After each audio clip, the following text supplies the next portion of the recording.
बिस्मिल्लाहिर्रहमानिर्रहीम। अस्सलाम वालेकुम रहमतुल्लाहि बरकातहू। आज हम सातवीं जमात का सबक खलिए की साख्त और खुर्दबीनी जानदार के बारे में पढ़ेंगे। इसमें सबसे पहले हम देखेंगे खलिया क्या है। जैसे हम एक सादी चीज़ सोचते हैं कि हम जहाँ रहते हैं घर में रहते हैं, तो एक घर किस तरीके से बनता है। तो इसकी बुनियाद अगर देखेंगे तो एक ईंट से दूसरी ईंट जोड़ते जोड़ते कई ईंट जोड़ने के बाद एक दीवार बनती है और कई दीवारों से मिलकर के घर बनता।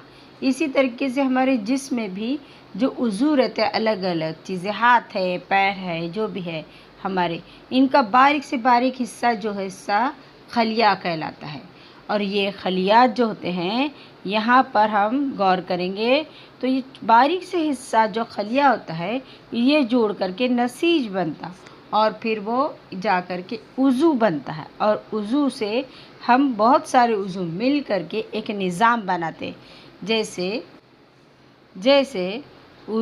हम देखते हैं उज़वी निज़ाम बनता है। क्या कौन कौन सा उज़वी निज़ाम? हज़वी निज़ाम। हज़वी निज़ाम में बहुत सारे जो है आज़ा रहते, पेट है, बड़ियात, छोटियात, ये सब मिला के निज़ाम बनाता है। इस तरीके से बनता है। अब हम देखेंगे खलिए की पैमाइश और उसका मुशाहिदा करेंगे। तो खलिए की पैमाइश के लिए अगर हम गौर करें तो हम इसको सादी आँखों से नहीं देख सकते। इसलिए 1673 में एंटिलोन लियोन हॉक ने मुख्तलिफ़ अदसे जमा करके एक खुर्दबीन बनाई। और ये इस खुर्दबीन का जो है मुरक्कब खुर्दबीन इसके ज़रिए से बनाई, जो हम जिसके ज़रिए से जराशीम, प्रोटोज़ोआ, जो ऐसे खलियात को हम मुशाहिदा कर सकते। ये बहुत छोटे होते हैं, हमारे आँखों से नज़र नहीं आते। इसलिए इसकी पैमाइश जो है माइक्रोमीटर और नैनोमीटर इकाई में की जाती है। और इसको हम जो इस्तेमाल करते हैं, इसका नाम है मुरक्कब खुर्दबीन। ये क्या होते हैं? तो 1 माइक्रोमीटर जो है 1000 नैनोमीटर के बराबर होते हैं। अब अगर हम गौर करेंगे तो 1000 माइक्रोमीटर 1 मिलीमीटर के बराबर होते हैं। हम अपनी स्केल पे देखेंगे तो 1 मिलीमीटर कितना छोटा रहता है, उसका 1000वां हिस्सा जो है माइक्रोमीटर पे रहता है। अब इसके बाद हम इसको कैसे देख सकते हैं? अब एक सादे एग्जाम्पल, एक प्याज का छिलका, पतली झिल्ली रहती है, उसको निकाल करके ले करके उसकी अगर गौर करें, उसके ऊपर आयोडीन की कतरात डाल करके उसको सेल का मुशाहिदा करें तो हमको इस शक्ल में नज़र आ रहे ऐसे खलियात, लंबे लंबे खलियात नज़र आते हैं। इससे हमको अंदाज़ा लगता है कि कुछ छोटे हैं और कुछ बड़े हैं, यानी खलियात जो होते हैं कुछ बड़े और छोटे पाए जाते हैं। इसका मतलब है कि हम अगर गौर करते हैं, छोटे छोटे खुर्दबीनी जानदार अगर गौरते हैं, एक कुछ जो होते हैं या खुलवी खुर्दबीनी जानदार रहते हैं, जैसे अमीबा या खुलवी खुर्दबीनी जानदार है। इसके अलावा अगर हम गौर करें खून के सुर्ख जिस्म, तो वो छोटे छोटे सेल होते हैं, स्पायरोगैरा। तो स्पायरोगैरा एक सेल, ऐसे कई सेल मिलकर के एक स्पायरोगैरा बनता है। इसके अलावा जो है अज़बी खलिया अगर गौर करें तो वो 2-3 उसमें अलग अलग खलियात से मिल कर के अज़बी खलियात बनता है। यानी इससे हमको समझ में आता है कि उनकी साख्त और उनकी बनावट और उनकी जो है तनु अलग अलग, उसमें तनु पाया जाता है, अलग अलग मुख्तलिफ़ किस्में पाई जाती है। कोई गोल होता है, कोई सलाख नुमा होता है, कोई सतूनी, पेचदार और बैज़वी, मुस्ततिल वगैरह पाए जाते हैं। और इनके मुख्तलिफ़ अज्जा जो सेल रहते हैं, उनके काम भी मुख्तलिफ होते हैं और इन हिस्सों को खुलवी हैवान से कहते हैं। अब हम देखेंगे खलिए 2 अहम किस्में हैं, एक जो है नबाती खलिया और दूसरा है हैवानी खलिया। और इस आपकी सामने की शक्ल में आपको नज़र आ रही है। तो इसमें जो है एक यहाँ पर देखेंगे हैवानी खलिया और नबाती खलिए में क्या फ़र्क है। तो सबसे पहले खलवी दीवार जो होती है वो नबाती खलिया में पाई जाती है, हैवानी खलिया में नहीं पाई जाती है। और खलवी झिल्ली अगर हम गौर करें तो हैवानी खलिया में पाई जाती है, नबाती खलिया में नहीं पाई जाती। जबकि मरकज़ा दोनों में पाया जाता है और खलिया माया दोनों में रहता है। खलिया माया यानी मरकज़ के अतराफ़ में मादा भरा हुआ रहता है, जिसे खलिया माया कहते हैं। इसके अलावा खलिए में मुख्तलिफ़ किस्म के हैवान से भी पाए जाते हैं और अलग अलग जगह पर ये फैलाए हुए रहते हैं। और इस तरीके से ही जैसे कौन कौन से पाए जाते हैं, गोल्गी अजसाम, लाइसोसोम्स, खालिए, तवानिए, प्लांट सीड्स वगैरह ये सारे शामिल होते हैं। कुछ जो है नबाती खलियों में, और इसके अलावा नबाती खलियों में सब्ज़ मायना भी पाया जाता है। मरकज़ा खलिए का नहायत अहम हिस्सा होता है। जैसे हमारे इंसान का दिमाग हमारे सारे जिस्म पर काबू रखता है, इसलिए एक खलिए का मरकज़ा जो होता है वो पूरी चीज़ों पर उस पर काबू रखता है। ये जो होता है दोहरी झिल्ली से महफूज होता है और ये तमाम चीज़ों पर काबू रखता है, लेकिन इसके अंतराफ में इसमें दरून मायल का जाल फैला हुआ रहता है, जिसमें हैवान से राइबोसोम्स के ज़रिए से तैयार होने वाले प्रोटीन में ज़रूरी तब्दील करके इन्हें गोल्गी अजसाम की जानिब भेजने का काम करते हैं। और गोल्गी अजसाम जो रहते हैं वो झिल्लियों से बनी हुई चपटी थैलिया से तैयार करते हैं और गोल्गी अजसाम के प्रोटीन की मुनासिब तकसीम करके फिर अलग अलग काम अंजाम देते हैं। तवाने और प्लाटसीस भी झिल्ली वाले हैवान से होते हैं। तवानई मुहैया करते हैं। इन्हें खलियों की तवानई का घर कहते हैं। जैसे हमारे जिस्म में हमारे ग़िज़ा जो जाती है वो जिगर में जमा होती है, इसी तरीके से इसको भी खलियों की तवानई का घर कहते हैं। नबाती खलिए पे सब्ज़ मायना शुआई तरक्की का काम अंजाम देता है। हमने मालूम है हमको कि वो खुद की ग़िज़ा खुद तैयार करते, तो किस वजह से, तो सब्ज़ मायने की वजह से तैयार करते हैं। इसके अलावा खलियों की फासिद मादे खारिज करने का काम करते हैं। हैवानी खलियों में खालिए छोटे छोटे होते हैं और जबकि नबाती खालिए में ये एक बड़ा खालिया पाया जाता है। अब देखेंगे खुर्दबीनी जानदार। अब खुर्दबीनी जानदार में हम अलग अलग इसमें गौर करेंगे। तो सबसे पहले किस तरीके से वक़ूफ़ पज़ीर होते हैं। हमारे आसपास में गिरद गुबार होता है, पानी रहती है, ज़मीन, ग़िज़ा, आलूदा पानी, कचरे, नीज़ नबातात, हैवानात, ये इंसानी जिस्म में सब पाए जाते हैं। और इनमें से कुछ जो है खुर्दबीनी जानदार तन्हा रहते हैं, मसलन जैसे अमीबा, पैरामीशियम, जबकि कुछ गिर्द में रहते हैं। और कुछ खुर्दबीनी जानदार जो होते हैं मुर्दा नबातात और हैवानात के बाकियात पर ज़िंदा रहते हैं। अब हम देखेंगे इन खुर्दबीनी जानदारों का मुशाहिदा और पैमाइश किस तरीके से की जाती है। एक हम डबल रोटी लेकर के उसके ऊपर उसको गीला करके रख देंगे 2-4 दिन के लिए, तो उसमें जो है एक तरीके की फफूंद जमा हो जाती है और उसको छोटा सा हिस्सा ले करके हम उस पर स्लाइड पे रख करके हम अगर खुर्दबीनी मुरक्कब खुर्दबीन में अगर मुशाहिदा करते तो हमको क्या नज़र आता है, तो उसमें बारीक बारीक सफ़ेद इस तरीके से दरख्त जैसे एक छोटा सा हिस्सा और उसके ऊपर बहुत सारे ऐसा बड़ा हिस्सा नज़र आएगा। तो यहाँ पर ये कि कौन क्या है, तो फफूंद है। ये हमके लिए हमारे लिए नुकसानदेह, क्योंकि वो हम अगर हमारे पेट में चला जाए तो हमको मुज़िर असरात उसके हो सकते हैं, फूड पॉइज़न जिसे कहा जाता है वो हो सकता है। तो कुछ खुर्दबीनी जानदार जो रहते हैं यहाँ पर जो है हमारे लिए नुकसानदेह साबित हो सकते हैं।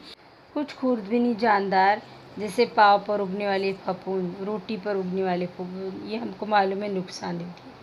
ये कुछ कसीर खुलवी रहते हैं और ये कसीर खुलवी जो जरासीम होते हैं या वायरस होते हैं, इनकी साख्त मुख्तलिफ़ किस्म की होती है और इसमें वाज़े मरकर बरादर के खलियात में पाए जाने वाली झिल्ली तैयार होते और इसमें हैवान से नहीं पाए जाते। इसमें सिर्फ खुलवी झिल्ली, खलिया माया, मरकज़ी माया पाया जाता है और इसलिए इन्हें गैर मरकज़ बिरादर खलियात कहते हैं। अब हम देखेंगे खुर्दबीनी जानदारों की नशोनुमा किस तरह की होती है। खुर्दबीनी जानदारों की नशोनुमा के लिए हमेशा हालात साजगार होनी चाहिए। अगर हालात साजगार न हों तब ये जो है अपने आप को एक खौल में जकड़ लेते हैं और मजबूत खौल इसके अतराफ़ में तैयार हो जाती है और जब साजगार हालात आते हैं तो ये फिर से दोबारा कई हिस्सों में तकसीम हो जाती है और इतने सारे यहाँ पर खुर्दबीनी जानदार पैदा होते हैं। और कुछ जो होते हैं जिनको ऑक्सीजन के बगैर भी ये ज़िंदा रहते हैं, जैसे पानी में तह, समंदर की तह में, बर्फ़ानी इलाकों में ये सारे पाए जाते हैं। अब इसके बाद हम देखेंगे फ़ायदेमंद खुर्दबीनी जानदार। फ़ायदेमंद खुर्दबीनी जानदार को हम समझने के लिए सबसे पहले हम गौर करते हैं कि पौधा होता है, पौधे में हम जब लगाते हैं तो उसमें पानी डालते हैं, लेकिन अगर उसमें हम थोड़ी खाद का इजाफा कर दें तो उसमें अच्छी नशोनुमा होती है। जैसे हमारी सेहत के लिए हम अगर सारी मुतवाज़न ग़िज़ा हम खाते हैं तो हमारी सेहत अच्छी रहती है, लेकिन हम एक ही चीज़ कसरत से खाएं या पूरी तरीके से ग़िज़ा नहीं ले तो हमारे सेहत पर असरअंदाज होता है। इसी तरीके से पौधों पर भी होता है। तो ये जो है, जब हम खाद डालते हैं तो इसमें जाता क्या चीज़ है, तो इसमें कुछ खुर्दबीनी जानदार होते हैं जो हम पौधे की नशोनुमानी के लिए सेहतमंद, उसकी सेहत के लिए अच्छा होते हैं। और यहाँ इस तरीके से हम गौर करते हैं तो एक गमला जिसमें हम खाद डालते हैं और दूसरे इसमें खाद नहीं डालते, तो दो गमलों को अगर रखा जाए तो पहले इसमें हम उसमें खाद भरपूर और खाद और पानी पूरी सही से तरीके से डालते रहेंगे। हर महीना खाद डालेंगे, रोज़ाना पानी डालेंगे। दूसरे गमले में हम खाद का इस्तेमाल नहीं करेंगे, सिर्फ पानी डालेंगे। तो हम गौर करेंगे कि हो सकता है कि जो दूसरा गमला है उसमें फफूंद, उसमें उसके पत्ते भी ख़राब हो सकते हैं दूसरा, लेकिन इसके अलावा अगर नशोनुमा होती है, ख़राब भी ना हो, तब भी सही तरीके से नशोनुमा नहीं होंगी। बनिस्बत जिस गमले में हमने खाद बराबर डालते हैं, पानी बराबर डालते हैं, तो उसमें सही नशोनुमा होती है। ये कैसे मुमकिन है, तो उसमें जब मिट्टी से चीज़ें जज़्ब की जाती है, नमकियात, पानी वगैरह, इसके अलावा खुर्दबीनी जानदार भी जो होते हैं ये इसमें इसकी नशोनुमा में मदद करते हैं। इसके अलावा हमने खेती बाड़ी में देखा होगा गोबर वगैरह के खाद के तौर पर इस्तेमाल किया जाता है। तो ये सारी चीज़ें जो है खुर्दबीनी जानदार सारे फ़ायदेमंद होते हैं। अभी इसी का एग्ज़ाम्पल हम देखेंगे तख़मीर। खुर्दबीनी जानदार के अफ़ाल की वजह से कुछ अशिया कीमियाई अशिया में तब्दील हो जाती है और इसी को कह जाते हैं, इस कीमियाई तब्दीली अमल को कहा जाता है तख़मीर कहलाता है। इसमें क्या होता है, तो इसमें अमल में हरारत पैदा होकर जो है कार्बन डाइऑक्साइड और दूसरी गैसेस में तब्दील होती है और ये गैसेस की वजह से उस शय का हजम बढ़ जाता है और वो जो गैसेस बाहर निकलती है तो शय में बुलबुले भी पैदा होते हैं। जैसे दूध का दही बनना, तो दही बनने में हम गौर करेंगे तो दूध का जब फट जाना है, पानी अलग हो जाता है और गाढ़ा हिस्सा अलग हो जाता है जी, और वो फुला हुआ रहता है। तो यहाँ पर जो है इसमें इस तरीके से चेंजेस आते हैं। इसके अलावा फल और अनाज जो है इसमें भी जो अगर हम तख़मीर का अमल करते हैं तो इसमें acetic acid, nitric acid, lactic acid, ये सारे जो है ज़िद हयातियात जो है इसमें अमल में आते हैं।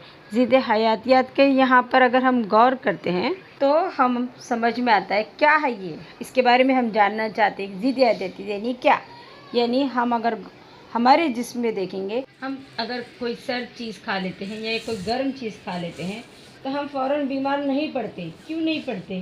क्योंकि हमारे जिस्म में ज़िद हयातियात पाया जाता है, जिसकी वजह से हम उस सर्द की चीज़ों से नुकसान होने वाले उसको लड़ सकते हैं। लेकिन बहुत ज़्यादा इस्तेमाल करने पर, बहुत ज़्यादा ठंडी चीज़ या गर्म चीज़ खाने से जब हम ठीक नहीं होते, हम डॉक्टर के पास जाते हैं, तो डॉक्टर जो है हमें कई बार दवाइयाँ देते हैं, कैप्सूल देते हैं, इंजेक्शन देते हैं।